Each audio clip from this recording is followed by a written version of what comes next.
It's new bike day here at E-MTBR, and we have something very fresh released at midnight. It's the Pivot Shuttle SL AM. It's a super light all mountain bike, around 40 pounds, 150, 160 rear travel, and I actually got to ride it already, and I have some impressions to share.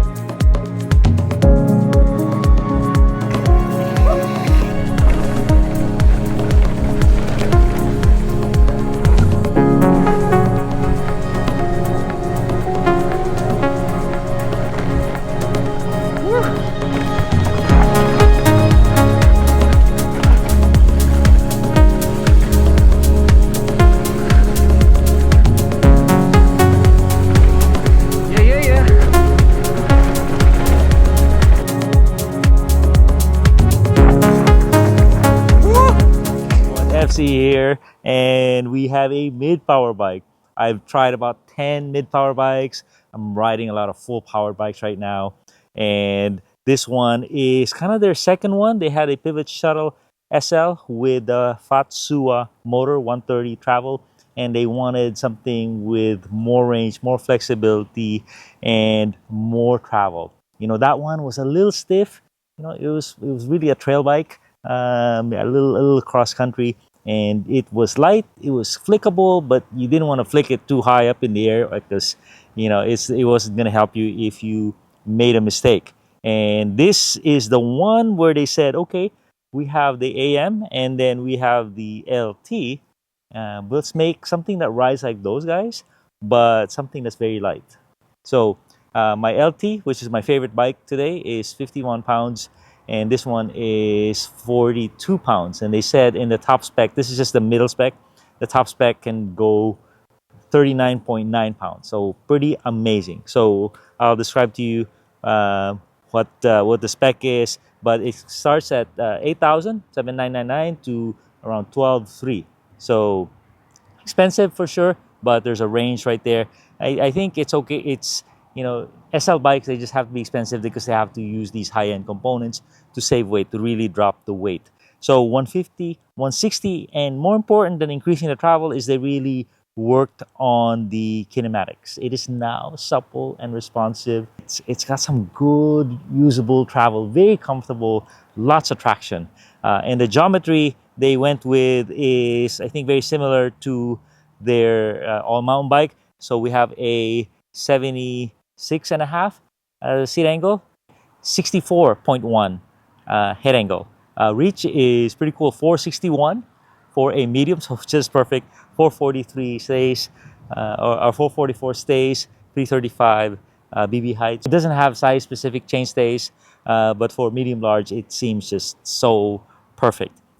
So going with the motor, so they went from the Fatsuwa. The Fatsuwa was it was great when it was running. Had nice torque, nice boost mode, but had a lot of broken promises, some reliability issues. The ring controller, the switch was not good, and since they have since fixed, and also the extender never came. 3 years later, it's still not here, and I'm not sure it's even going to come this year. So Bosch, they said, okay, good experience with the full-powered motor, so they said, okay, we'll consider your mid-power motor. And what they have is just a proven system, and it shares the chargers, and it also shares the battery extender. 250 battery extender is available now. So if you have an LT, you have this one, you have the same, you can share the battery extender and also the chargers between the two, make your charging a little faster. The suspension is my favorite. Is the Fox, the new latest Floatex, and this Fox 36, pretty darn cool. And then DT wheels, you know, a nice dropper. And they've improved their saddle and their grips. And something interesting is instead of Shimano brakes, they went with SRAM Motive brakes. Not the Mavens, but the Motives. And I've never used the Motives before. And let me tell you, I think it's my new favorite. The Mavens are okay, but they're very stiff on the free stroke. And then when they finally get to the pad, it slams hard. So if you have loose conditions, your rear tire it will slide. Also, if you're switching bikes around, there's modulation, but it's hard to get used to. And these ones are very easy to get used to. Okay, so let me take you out for a ride, and then we'll go through some pros and cons. All right, let's get to the test riding. So I am the rider in front, and this is my second lap. and boom, doing a double right there. But what's really cool is on an unfamiliar bike, I'm getting really comfortable and aggressive with this bike. You know, just plunging it into the corners and changing direction. You know, I know it's gonna eat the bumps. It's not gonna unsettle me. Very composed this ride. You know, and it's lighter, stops a little quicker, jumps a little higher. So there is something to that. The promise is true.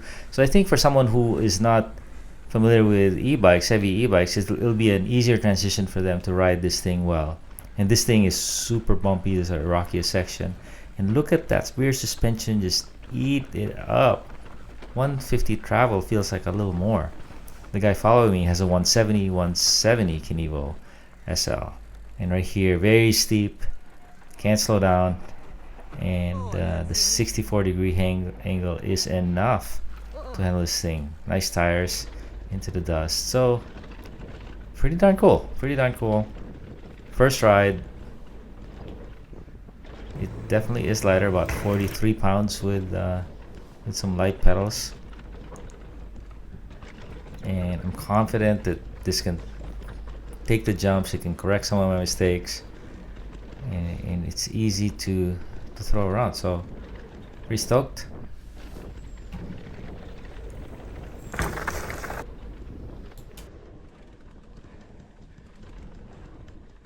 All right.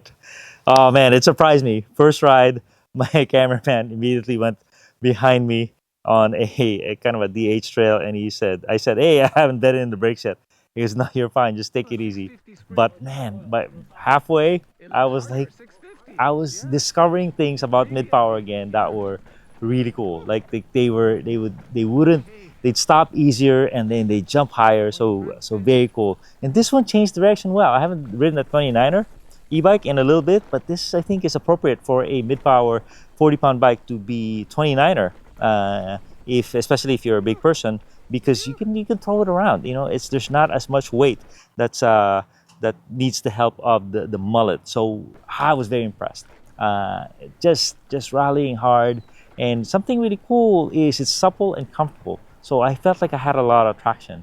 Uh, pretty darn cool. By the way, they met with Minions, DHF, DHR, the old traditional reliable, instead of the Continental. That not very good reviews on the Continental Crip Totals in the loam, in the soft soil that like we have in Santa Cruz. Okay, so pros and cons. Let's start with the cons first. I would say the con would be the Bosch SX motor does rattle, and once you get used to the no rattle motors, it's very noticeable. And then the bigger con is that the Bosch SX motor just does not have a lot of torque. Torque is what you want. Torque is what you need. Watts doesn't really matter.